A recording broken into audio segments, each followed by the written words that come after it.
The state of Martin Luther King County, the place they built for us and the place we're building for others, is strong, resilient, vibrant. Yes, we have challenges, but we also have solutions and the vision and determination to see them through. That's King County Executive Dow Constantine from his State of the County address back in June of this year. And when it comes to the trials and tribulations of leading the county since 2009, he has indeed seen that through. But he's also just announced he is not running again for his position next year. So how will losing the longest-serving county executive in modern history impact King County going forward? And what does that mean when it comes to some unfinished business on homelessness, light rail expansion, and other challenges for our region? Well, we are discussing these issues and so much more this week on Seattle News, Views, and Brews, your coffee break political podcast. I'm Brian Callanan. I'm a host on the Seattle channel. The views expressed on this show are mine. My co-host David Croman is on leave, and I am so honored to have with me King County Executive Dow Constantine on the program this week. Executive Constantine is a fellow West Seattleite, so I wanted to start off by asking, do you consider West Seattle a great neighborhood or the greatest neighborhood in all of King County?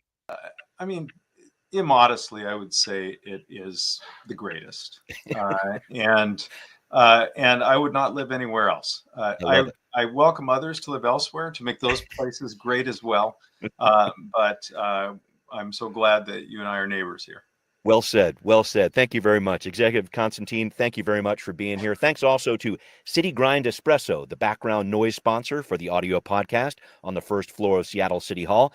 Thanks always to my show patrons. Joe just joined in this past week. Thanks a lot, Joe. And folks, I'm going to be jumping back on city budget issues next week after the smoke clears a little bit. Some Seattle channel news there, too. And a reminder, patrons who contribute to this show get their questions answered on the show. That's happening today. Thanks to Britt, Carl, Catherine, Robin for chiming in. And everybody, check it out on Patreon if you're not a member already. Seattle News, Views, and Brews. A big thanks also to Converge Media. The video version of the podcast is on Converge Wednesday nights at 7. All right, let's do this time for right here, right now.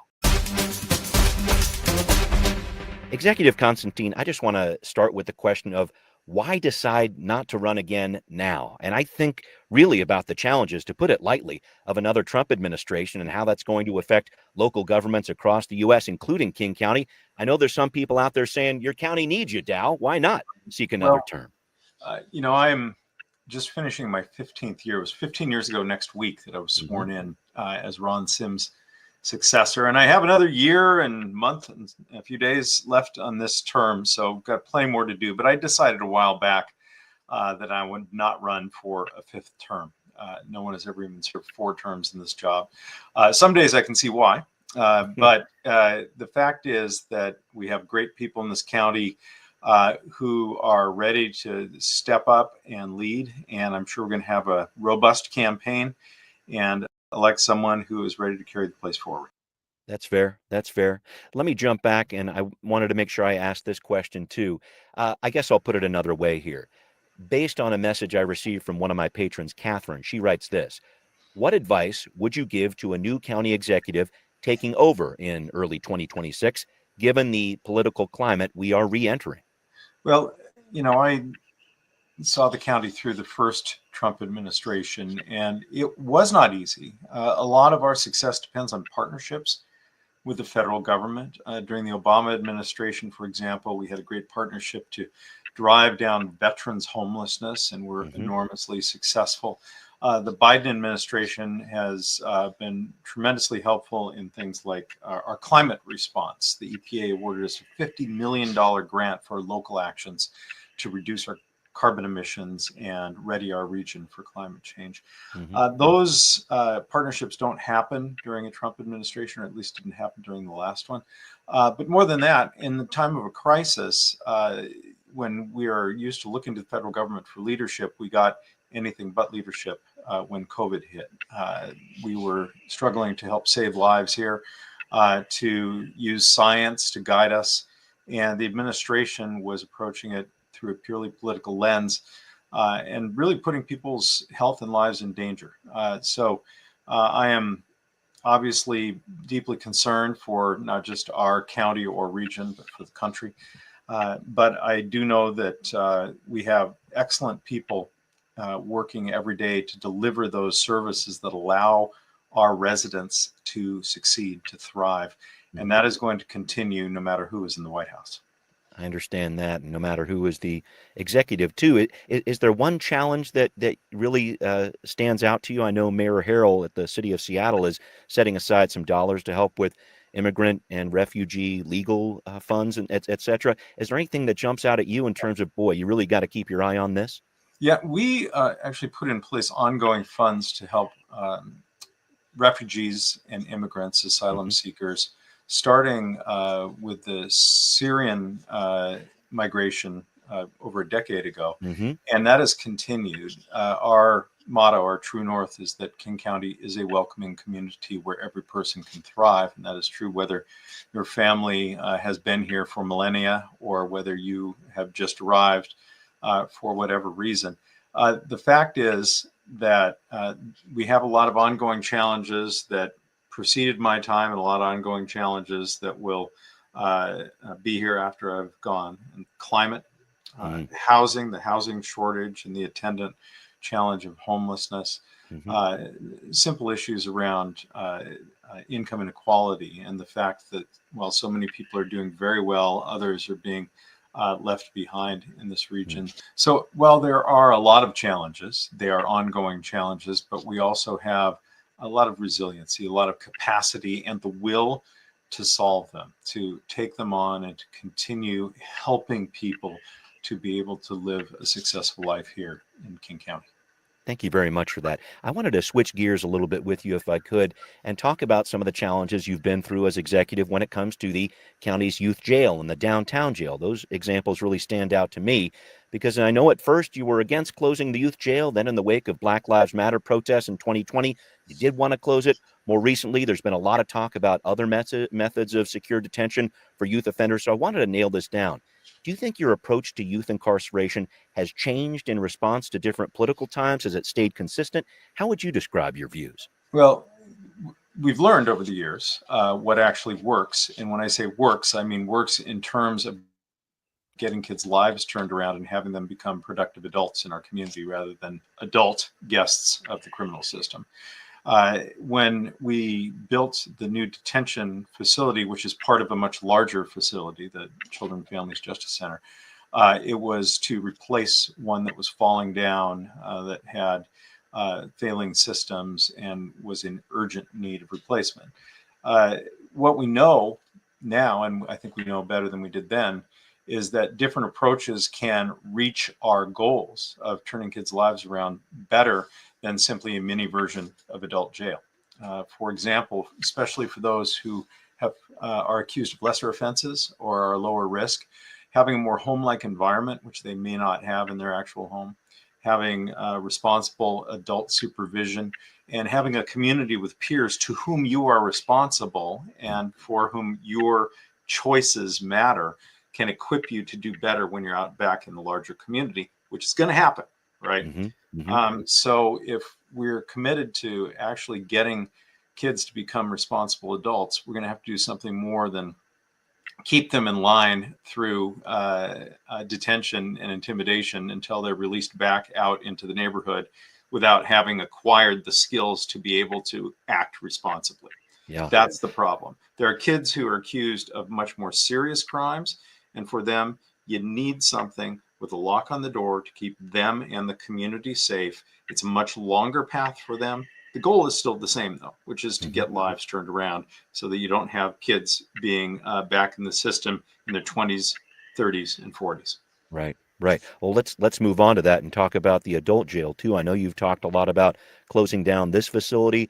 Help me out with that thought. Is the idea to close it down, open or build something new, or what's the story with the King County Jail? The downtown jail was built in the 1980s, which for some of us doesn't sound like that long ago, but it's actually kind of old for a jail. And worse than that, it was built on an old model, a model that is very labor intensive and a model that does not work for the purposes we have, which is to get people with challenges calm down and to start working on their underlying problems so that they can be released safely, ultimately into the community, which is going to happen.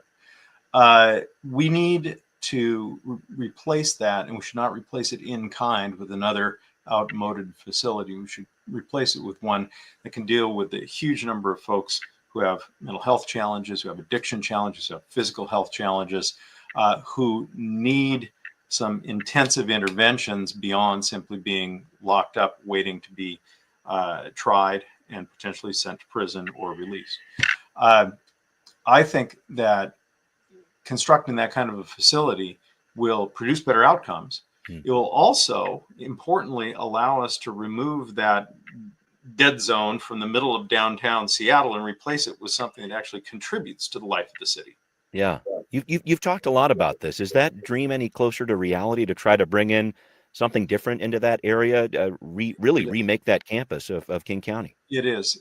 This is a multi-year, probably multi-decade effort, but we are working bit by bit to stand up this work to remake the 7 or 8 blocks the county owns around the downtown courthouse into a residential neighborhood. It could accommodate thousands, 5,000, 7,000, maybe even 10,000 units of housing. It can accommodate retail and safe public spaces. It could be a place that really contributes to a vibrant downtown and to the health of Pioneer Square, the International District, the Business District, Isler Terrace, and more. All of that is possible, but there are some challenges. We have an empty office building, the administration building. We have a jail sitting there contributing nothing to downtown Seattle. We have the potential of Sound Transit building a light rail station there, which will be in construction for many years. So it's complex. I'm actually co-teaching a class on this topic at the College of Built Environments at the University of Washington this fall. It's complex, but ultimately it will be one of the greatest opportunities the city has to remake itself and put itself on a path for a more successful future. Really interested in seeing what's happening next there. Thank you very much, Professor Constantine. Good to hear about that class too. All right, coming up, not professor yet, maybe not. Coming up in our next segment here, some questions from our patrons regarding what's happening with our King County Regional Homelessness Authority, from where it started to where it's going. That's coming up on Now Hear This. Remember, if you will, back to December of 2019. We're 4 months before a worldwide COVID pandemic that nobody saw coming, and County Executive Constantine and then Seattle Mayor Jenny Durkin joined together at a press conference full of hope to announce a new approach to people who are unhoused in our region, the King County Regional Homelessness Authority. We're fixing our fragmented response system so that we can make best use of our resources to make a difference in people's lives. We're coordinating services and funding, and we're bringing people with lived experience into our deliberations to better tackle disproportionality and ensure that our policies have the desired impact in the real world. That was then, this is now. I received a message from a patron about the KCRHA. It's from Britt. Thank you very much, Britt. She wrote this: what has worked with the Regional Homelessness Authority, and how can we take that success to make the rest of the authority better for our neighbors in need? What is the biggest challenge for the authority, and how can it be improved, or should it just be scrapped? Executive Constantine, what has worked with the KCRHA? And I know you've heard this question too. Should it be scrapped? What do we got? Well, as you heard in the earlier clip, the reason we stood it up is because we had a fragmented system. City of Seattle was putting out contracts. The county was putting out other conflicting, often contracts. These poor nonprofit providers are scurrying around, filling out paperwork instead of helping people. So we wanted to unite all of that. And that concept is right. It stumbled out of the gate. We now have a new CEO in Kelly Kinnison, who's an excellent professional. And she, since she's been there, has helped us with the kinds of things the Homeless Authority can help with. For example, there was an encampment that popped up sort of spontaneously in Burien on county property. She led the authority in contacting those people, working with them, getting them all housed so that we could close down that and clean up our property. The authority's job is to engage people who are in crisis right now on the streets. Our job as the city, as the county, as the state, is to continue to figure out how to build the housing that is lacking so that every person can have a roof over their head. When that happens, as we see in other cities that have a surplus of housing, homelessness is very rare and very brief. Got it. I did want to talk about the city of Seattle is very much a partner in this. They provide about half of the funding for the KCRHA. I'd say the county provides generally the other half here. I know that Mayor Harrell has been working to really pull back control over services like outreach and prevention. And the city has basically told the agency things better get better or funding might go away. And I just wanted to ask, is the county drawing that line in the sand too when it comes to funding? No, well, of course, we're responsible for Seattle and all the rest of our cities, as well as the unincorporated areas. So we are all in regardless, but the city very much wants this regional approach to help. Homelessness does not respect municipal boundaries, just like so many of the other challenges we face. And they know that homelessness in Burien or Auburn or on the east side ultimately affects Seattle as well. So we are all in, and we are here to make it work. And I think we have the will again and the capacity in this region to be successful in helping people in crisis, even as we deal with the underlying causes of homelessness, which very much include the shortage of housing. Yep. How do you get more cities on board? I'm thinking about the 39 cities that are around King County, and how do you get them to put a little more skin in the game? Because I know that's been a challenge for I, this authority since it started too. this is not the only place where there's a sort of stone soup approach. Everybody Mm, bring the thing you have to add to the pot, and yeah, we'll have something. yeah. And a lot of the cities are taking individual actions for their cities that contribute to the good of the whole. I would encourage all of them, including Seattle, to be all in on the Regional Homeless Authority, just as they have been given seats at the table for the authority, and to contribute to solving the problem countywide. It's a problem in Pierce County and Snohomish County, across the state and nation as well. So it respects no borders. But whatever we can do here in King County to get people inside, to get them housed, if they need treatment, to get them the treatment they need, and then to get them back on their feet, working and earning a living, we ought to be doing that. Okay, thank you very much. I wanted to shift gears, if I could, towards Sound Transit with you, Executive Constantine, and your accomplishments in moving the Sound Transit 3 light rail plan through. But with that, always comes some questions. My patron Robin asks this one. Would love to hear more about Sound Transit expansion plans, the new cost estimates for West Seattle, and plans for the Ballard Link. Should we push forward on one to get it done and then do the other? How could a lack of federal grants affect the project? Yeah. Let's talk about this. Getting Sound Transit back on track. Do you move these projects around? Do you do them more sequentially? What do you got? Well, first off, this would have been a lot easier to do if we would have approved building rail back in 1968, 1970 when I was a Yep. kid. Yep. That didn't happen. Yeah. So Atlanta got our system. Is that what it was? Atlanta got our system and our Yeah. federal money, which was, I think, about a 90% match at the time. Mm. So we're playing catch up, building in a much more densely populated, densely built out region. And the run up in construction costs over the course of the last 5 years is a real challenge. But it is not unlike the challenges we faced over the decades. We have to really focus, sharpen our pencils, and figure out how to push through these things. One thing we've learned in the last decade is that while delay may look like a useful tactic in order to be able to afford things, ultimately the projects end up costing more and you get less value out of them because they're delivered later. So delay, pushing projects out is not a very successful way to approach this. You can adjust the scope and do less. You can also figure out how to do better with your financing and the costs of doing the projects that you've constructed or that you're constructing. And that's why I've brought in new leadership during my time as chair this time at Sound Transit. We're remaking the agency to be able to deliver better, faster, smarter. And I am excited about our opportunities to finally deliver the system that Jim Ellis and other city fathers and mothers imagined when I was a kid. Yeah, it's been a long time coming. Yeah. That idea, though, of splitting off certain parts of it, let's pay for this part first and then maybe work on this. Is that on the table at all?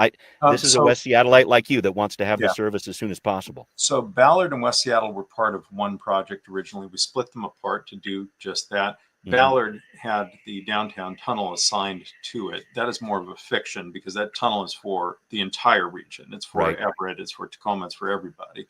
The cost increases that we're seeing on West Seattle are very similar to the pressures that will come to bear on Ballard and after that Tacoma and Everett.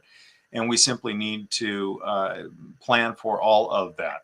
We're bringing in national finance experts, as well as new staff within the agency. And I have every confidence that with a lot of hard work and no small number of hard decisions, we're going to be able to push through and extend rail just as the voters approved in 2016. Got it. I'm just trying to figure out getting this agency back on track. The leadership, I know, has been an issue. The cost overruns have been an issue too. Do they need a new leader by the name of Dow Constantine? Is that in the cards? What do you got? Well, I've spent quite a lot of time leading this agency as chair. In fact, when Joni Earle left because of health reasons, I happened to be the chair. And Rachel Smith, now the head of the Seattle Chamber, Yes, she was my deputy at the time, sort of took over as the shadow CEOs. And got the Sound Transit 3 plan up and running and approved by the voters. So I've been very confident in bringing in the new leadership I brought in, and Jerron Sparman. Terry Mestis, our new Capital CEO, we brought up from Los Angeles, is excellent, and she's remaking the Capital side of the house. And we're going to continue pushing ahead on that reformation of the agency. This is the benefit of being around for 15 years, is you know how to do some of these things. That's right. That's right. Well, we'll see what else is next here for Executive Dow Constantine, because coming up, we're going to look back and forward. We're going to talk about some perhaps missed opportunities in the past, perhaps decisions he wished he could do over again, and looking ahead, what is the next career move for the county's longest serving executive? We'll explore these questions on What's Next. All right, Executive Constantine, time for that question about, is there a decision you made or maybe didn't make over the course of a decade and a half in office you wish you had back?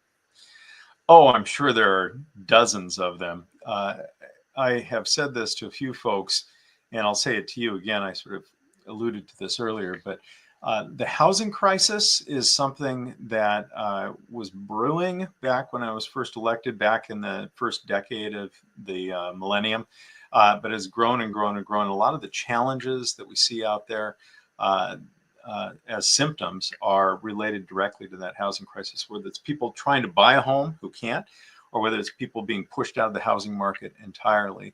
And I think if I had to do it over again, I would have worked to organize the region around a much more robust approach to both market-driven and publicly driven housing production. Yeah, got it. I did want to ask about your legacy here. We had one of my patrons write in about this, was curious about this. What do you hope people remember about your long term as executive? I mean, this question, the answer to this question may change over the course of the next year as I have a chance to really ponder all that we've done. But the expansion of our transit system is obviously high on the list. Best Starts for Kids, where we're investing hundreds of millions of dollars in the next generation. The nation's most comprehensive early childhood program, I think, is a huge achievement. And our crisis care centers levy, which just passed a while ago, which was going to finally create the capacity to treat people who are in a mental health or addiction crisis, to get them into the longer term treatment they need, and to bring in the workforce that we have to have, because it takes people to treat people.